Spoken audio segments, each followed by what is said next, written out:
Ngidawucala nje ukuthi ngedlulise ukubonga kakhulu kubaphathi belibhola labakhona la ukuthi bebangasinika leli thuba lelihle kangaka basichize ngelwadi ngekukhulisa abamfana sibafake ebholeni.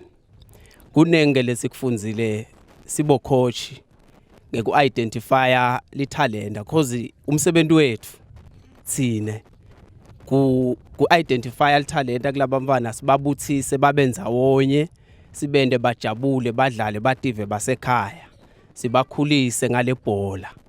So sitawuqhubeka ke nalomsebenzi njengoba sebasethembile baphathi bethu bema-team basithatha basiletha lapha emajembeni la besitrainer khona.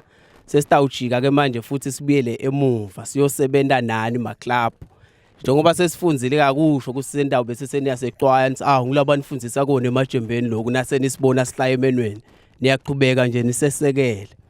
Ngiloko nje lesitawuphinde sikucele kakhulu kubaphathi bethu ukuthi basibambise nalo likomidi lesisi liphindze lingasilahli liphindze lisi-organizele nalamanye ema-trainings.